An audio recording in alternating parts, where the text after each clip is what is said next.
People think the worst thing a family can do is hate you. It's not. It's learning to smile while you're being erased. In photos, he was always front and center, arms wide, grinning, cake frosting on his cheek. I stood off to the side, sometimes cropped out entirely. No one noticed. Not even me. Not at first. "Why does he get 3 presents and I get socks?" I once asked, tugging at my mother's sleeve when I was 7. She barely glanced up. "Because he doesn't ask questions like that." That's how it started. Quiet punishments for simply noticing. His birthday parties were productions. Colored balloons, costumed performers, kids swarming the backyard like bees. Mine? A cake in a corner, a candle, silence, except for Grandma humming something old and soft while slicing the pieces. "He's just more social," Mom used to say. "But I have friends too." She sighed, then smiled like she pitied me. "Sweetheart, not everything is a competition." But it always felt like one. He got guitar lessons. I got chores. He stayed out late. I got grounded for blinking wrong. I remember once standing in the hallway, listening to them gush over his math test score. My test was face down on the counter, an essay I'd spent hours on, marked with a red A. No one mentioned it. No one asked how I did. "Don't sulk," Dad said when he caught my expression. "You'll do better next time." I wanted to scream, I did fine, but instead I just nodded, because in our house, defending yourself was seen as disrespect. I stopped showing them my work after that. Grandma noticed, though. "You've got something they don't understand," she whispered one night, brushing my hair behind my ear. "And that's okay. Some people never see the quiet kind of light." She was the only one who saw me as more than a shadow. Everyone else just called me sensitive. But even ghosts remember what it felt like to be touched by the sun. Even ghosts know what they lost. And one day, they come back for it. He waited until we were 14, old enough to lie with conviction, young enough that no one would question why I couldn't defend myself better. The first time he showed up to school with a black eye, I laughed, literally laughed. "What happened to your face?" I asked, half concerned, half teasing. He didn't respond, just stared at me, calm, calculated. "I guess you don't remember," he said finally. It landed like a riddle. I blinked. "What are you talking about?" He shrugged, then turned away. That afternoon, 3 people avoided me in the hallway. By the next morning, a teacher watched me like I might explode. I chalked it up to teenage mood swings, hormones, misunderstandings. It didn't feel real until the second bruise showed up. His shoulder this time, slightly swollen, purple creeping toward green. He winced dramatically in gym class and muttered something just loud enough for others to hear. "She gets like this when she's jealous." I froze. My throat went dry. My fingers wouldn't uncurl from the locker handle. "Gets like what?" I asked, my voice too sharp. He looked at me like I was a stranger. "It's fine, you're still my sister." That line? It spread through school like oil on water. Suddenly, people stopped talking when I entered a room. Girls whispered behind me. Teachers pulled me aside with vague warnings. "Whatever's going on at home, just be careful how you express yourself." I thought I was losing my mind. Until the summons came. A meeting. Parents, principal, him. We sat in a small office with walls the color of old paper. My brother sat between our parents like the honored guest at a tragedy. "I didn't want to say anything," he began softly, "but she gets angry. She always has." My mother gasped before he'd finished the sentence. She clutched his arm like he'd been pulled from rubble. I think she just couldn't take how much attention I was getting," he continued. "It's not her fault." My father's jaw locked. His eyes burned through me, but he said nothing. "Is this true?" the principal asked. I could barely speak. "No," I said. "None of this happened. He's lying." The silence was suffocating. My voice sounded foreign, even to me. My mother sobbed harder. "How could we have missed this? I feel sick." "I told you it was nothing," he whispered. "I just didn't want her to get in trouble." And somehow, that made them love him more. The principal looked at me with pity. "We take bullying very seriously. 10 days. Effective immediately." My knees felt weak. "You can't be serious. I didn't—" My dad stood up abruptly. "We'll handle this at home." But we didn't. We didn't go home. We went to judgment. The house was quiet when we returned. Too quiet. I walked through the door, still shaking, still waiting for someone to see me, really see me. Instead, I saw a suitcase, half zipped, my clothes folded like I was going on a trip I hadn't agreed to. My mom stood in the hallway, eyes red, arms crossed. My dad was in the living room, pacing. What is this? I asked, my voice breaking. My dad didn't look at me. You won't stay here and endanger your brother. I didn't touch him. You've caused enough. My hands shook. Please just ask him again. Ask him when he's not in front of you. My brother stood at the top of the stairs, arms folded, silent. I begged. He didn't blink. My father took the suitcase and tossed it toward the front door. Your grandmother's coming. Pack whatever you want. You won't come back here. I dropped to my knees, literally fell, trying to grab his sleeve. I didn't do this, you know me. But he didn't, or maybe he never had. That night, I slept in a room I didn't know, with a heart I didn't recognize, and a name that had been stripped of meaning. I wasn't a daughter. I wasn't a sister. I was the villain in someone else's script. And worst of all, they had rehearsed it without me. My grandmother arrived 20 minutes after the suitcase hit the floor. She didn't knock. She walked in like she still owned the place, and maybe, in a way, she did. The house quieted as soon as she stepped inside. My father stood at the threshold with that stiff, performative calm he reserved for church and legal paperwork. My mother hovered behind him, arms folded tightly, eyes red but dry. Grandma didn't say a word at first. She looked at me, just looked, like she was counting all the bruises they couldn't see. You ready to go? She asked softly. I nodded, because I didn't trust my voice, not with the way my throat had been locked for hours. She turned to my father. I'll take her things. She needs to learn consequences, he said sharply, as if he was trying to convince himself more than her. She's 14. She lied, hurt her brother. Grandma stepped forward until there was barely space between them. She's a child, and you're a grown man who just threw one away. My mother flinched. Mom, please, she started. You weren't there. No, but I was here long enough to know exactly how you raised them. The silence that followed made me feel like I was vanishing again. But then her hand found mine, firm, grounding. We walked out with nothing but the suitcase and my dignity in splinters. Her guest room smelled like lavender and old paperbacks. She placed a tray on my nightstand soup, crackers, a small glass of orange juice and left the door slightly ajar. I didn't eat. I lay there staring at the ceiling, trying to understand what had just happened. What word described this? Betrayal? Exile? I kept thinking the phone would ring, that someone would say, we made a mistake. No one did. Not that night, not the next, not for years. I can't do this, I whispered one morning after a week of silence between us. She didn't ask what this meant.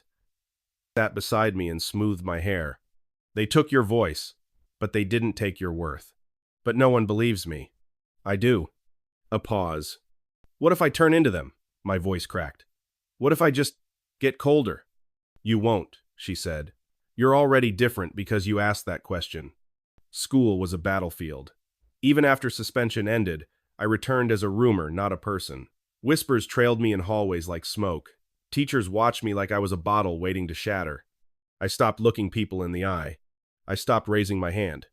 I stopped trying. And still every night, there was soup. There was lavender. There was the quiet hum of my grandmother folding clothes just outside the door. Nothing grand. Nothing loud. Just presence. She saw me through the fog of my own disappearance. By the time I turned 18, I felt older than most adults I met. College gave me space, finally. Nobody knew my name. Nobody had heard the rumors. I arrived anonymous and broken, and somehow that became freedom. You're really good at this, my roommate said once, watching me type. I guess, I muttered. What's it for? A blog post, for a skincare brand. You're getting paid? Yeah, not much, but it's something. It started there. Then came articles, product descriptions, ghost-written letters. I wrote for real estate agents and dog groomers and wedding planners. I wrote things people were too busy or too unsure to write themselves. I gave people voices while still learning how to reclaim my own. Once, in my second year, I called Grandma at midnight. She answered on the second ring. I got published, I said breathlessly. Not ghostwritten. My name's on it. There was a pause on her end, then the rustle of paper. I want to print it out. I want to show the ladies at my knitting group. You don't even know what it's about. I don't need to. It's yours. That silence after her words was the safest place I'd ever lived. By 22, I had what most people still called unconventional success. No office, no boss, just a laptop, noise-canceling headphones, and an inbox full of deadlines. I paid my own rent, picked the city I wanted to live in, traveled when I had the time and when I didn't. I worked from balconies, bus stations, tiny cafes with wobbly tables and too strong coffee. I wasn't rich, but I wasn't apologizing for existing anymore, and that counted for something. There was a moment just before sending an invoice when I hesitated over the signature. For years, I'd used a pen name, a neutral middle name, easier, safer, detached. But that day, I typed it. My real last name. I stared at it for a long time. Did it belong to them? Or could it, somehow, belong to me now? The phone rang, right on time. "I've been watching your website again," she said, breathless with pride. "That new banner is lovely. Did you design it yourself?" I did. Took forever to make it responsive, but I figured it out. Silence on her end, then a soft, satisfied hum. "You always figure it out." That was her way of saying she saw me, fully, without hesitation or caveats. She asked how my week had been, whether I was eating well, if I was finally sleeping through the night.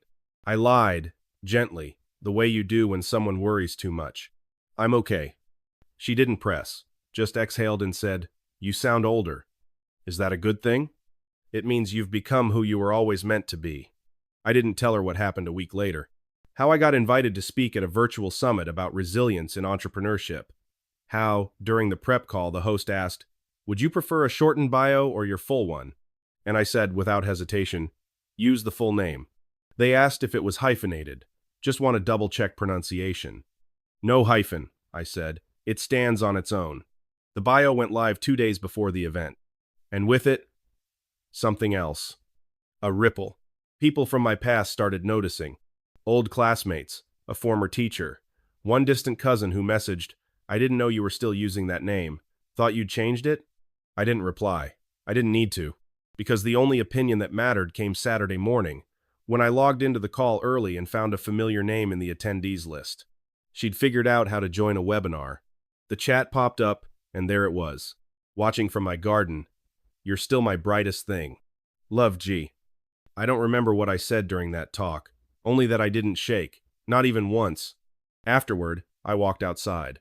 The sky was heavy with wind, the kind that carries things further than you expect. I whispered her name, then my own. And for the first time in my life, they both echoed back with the same weight. Mine. Fully. Freely. Earned. Not inherited. It was a Tuesday when the email came through. The kind of gray, restless Tuesday where everything felt slightly off, like the air couldn't decide if it wanted to storm or stay still. I was buried in edits product copy for a wellness brand that used words like renew and awaken like they were magic spells.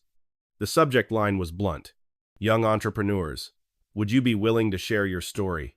I blinked at it, then read it again. Probably a scam, I thought. I hovered over delete, but something stopped me. The sender's name was real. A quick search pulled up credits on actual shows, interviews with women I followed. The message itself was short but personal. "We've been following your work.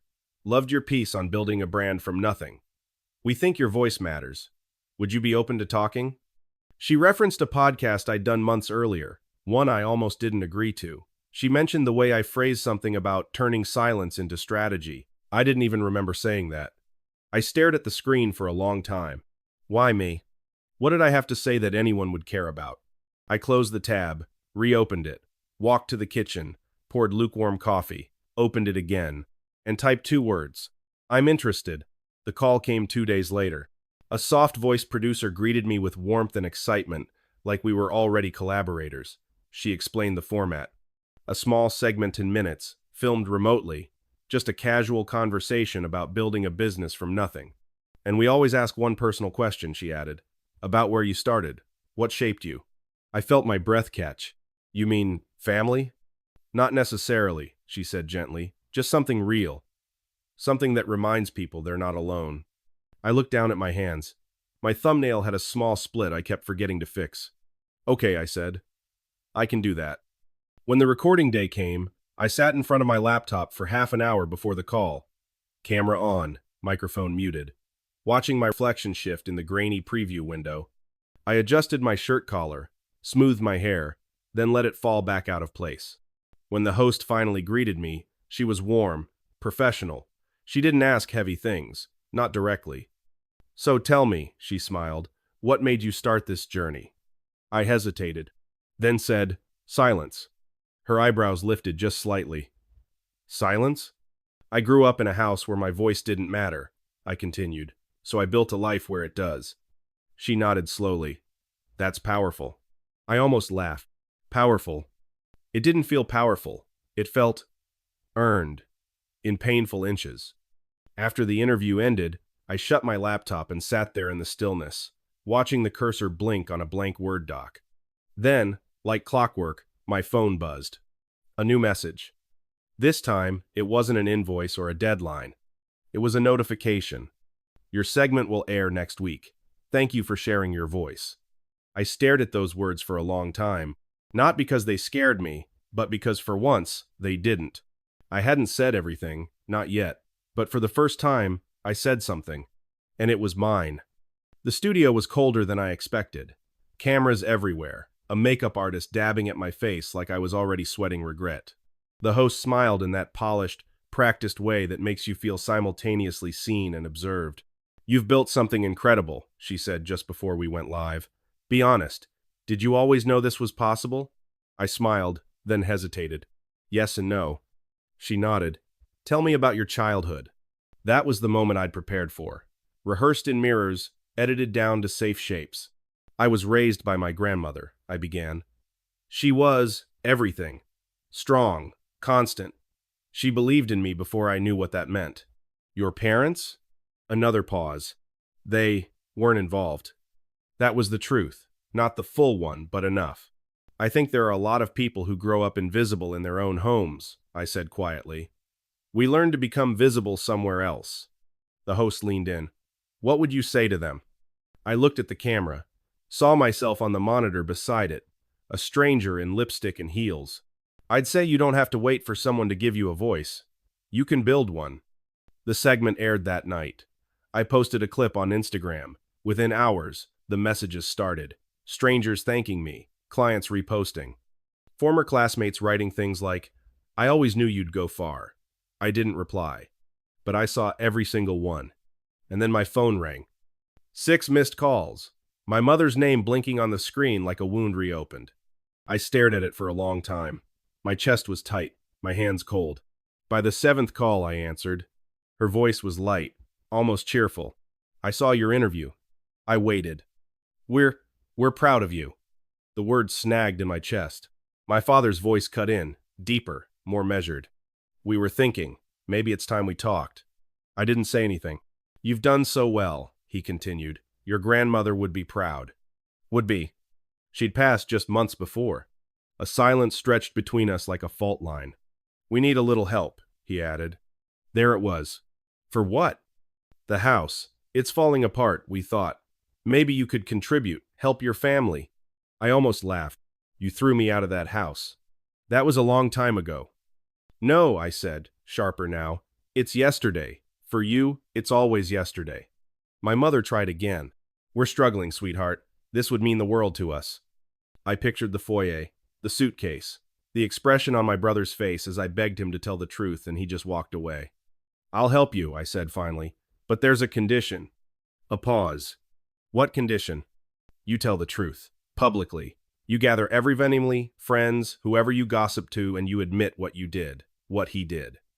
My father's voice shifted. There's no need for that. Then there's no need for my money. You're being dramatic, my mother snapped. No, I said. I'm being honest, something you never gave me.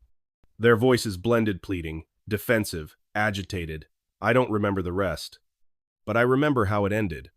I'm not the child you silenced anymore, I said softly. You want my help? Say it out loud. Then I hung up. And for the first time in my life, it felt like I had the final word.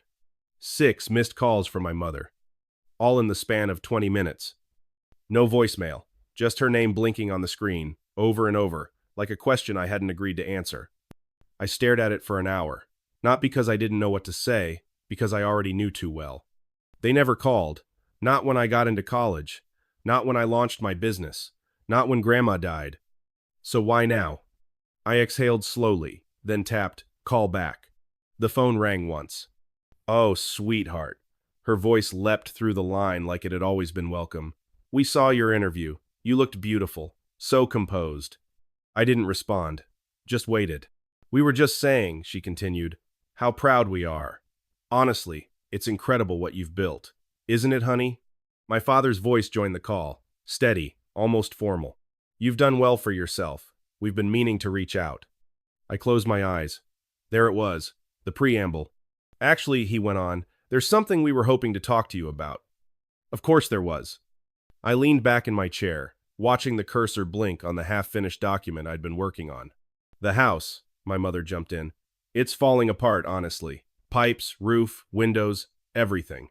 My father coughed lightly. We're retired now. Savings are thin. We were hoping you might consider helping us with the renovations. I let the silence stretch.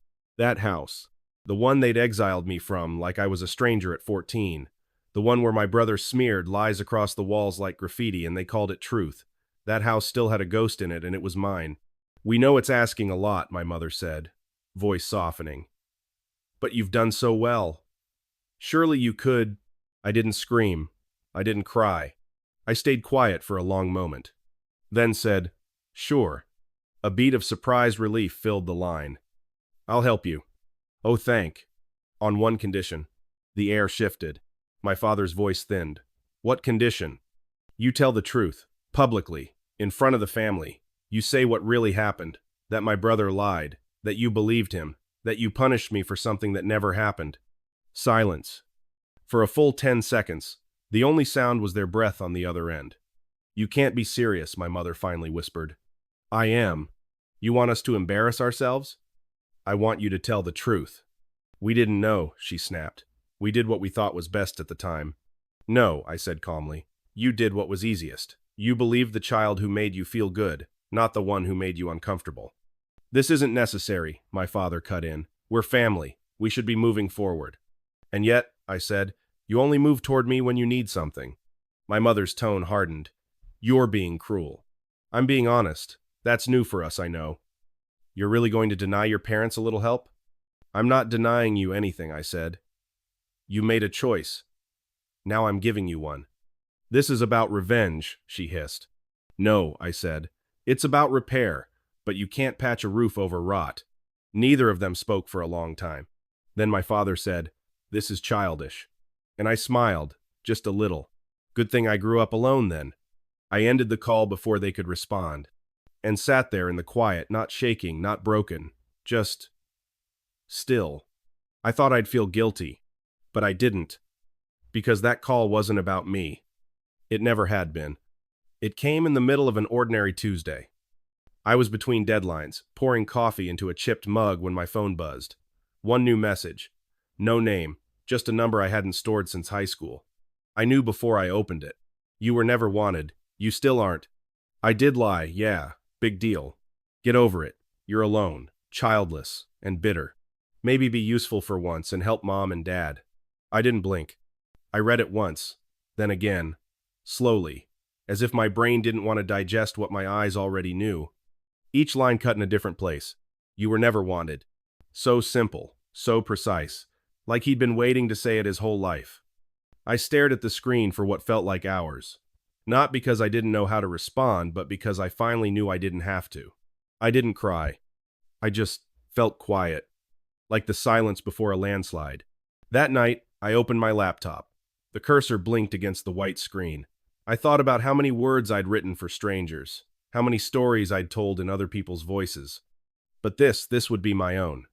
I opened a new draft and wrote, to every relative who ever wondered why I disappeared, this is why. The words came steady, not rushed. I started from the beginning, the subtle favoritism, the mockery, the surveillance that only went one way. I wrote about the black eye he gave himself, the stories he whispered behind closed doors, and the principal's office where my silence was mistaken for guilt. I wrote about the day I came home to a packed suitcase. I didn't embellish. I didn't dramatize. I didn't have to. Truth is loud enough on its own. I described what it was like to wait for a phone call that never came. To wonder if maybe, just maybe, I'd imagined everything because no one cared enough to correct it. And then I attached the screenshot. The text he sent. His words. Unfiltered. I stared at the send button for a moment, my finger hovering. Would it ruin what I'd built? Would they finally believe me? Would they hate me more for speaking than they ever hated him for lying? I hit send, not because I wanted revenge, but because some stories deserve an ending that doesn't stay in the dark, and mine had lived there long enough. 2 weeks after the message, the call came just after dawn. She's gone. That was all the voice on the other end said, and for a moment, it didn't register who she was. My mind refused it, rejected it, but my knees buckled anyway. I sat on the floor of my kitchen, forehead pressed to my palms, and whispered into the silence, "I'm not ready," as if that had ever mattered. The funeral was small, modest. She would have hated flowers, so I didn't bring any. Just her favorite scarf, tucked in my coat pocket. He showed up late. Took a seat in the back, dark suit, impatient jaw, avoiding eye contact like it was contagious. I didn't speak to him, neither did anyone else. The next day, I met with her lawyer. He didn't ask me to guess. He just handed me a sealed envelope and unfolded the will. "She left everything to you." I blinked. Everything? The house, her accounts, her personal journals. Silence. Then he looked at me carefully, like someone about to hand over a bomb. "There's more." He slid over a flash drive and pressed play on his laptop. The image blinked to life. My grandmother, sitting in her favorite armchair, voice calm, eyes unwavering. "I want this recorded because I know they'll question it," she said. "I've seen how they treated her, how they tried to erase her. Let them try to argue with my face." She paused, her expression softening. "You were the only daughter I ever had." He contested it, of course. Claimed she'd been confused, that I'd pressured her, that the video was fake, or rehearsed, or both. In court, his voice shook. The judge asked, "And why would she say that? On camera? Months before she passed?" He had no answer. The letter was read aloud, her handwriting unmistakable. He lost. Completely. Publicly. I stood to leave, and for the first time, he looked at me. But I didn't return it. There was nothing left to say. Nothing left to prove. Some mornings I still wake up reaching for a suitcase that isn't there. A reflex I've never unlearned. The body remembers even when the mind forgets. But the room is warm. Still. Mine. I make coffee. Open the window just enough to hear the birds. And I write. Words that aren't hidden. Stories that don't require permission. Sometimes people ask if I've forgiven them.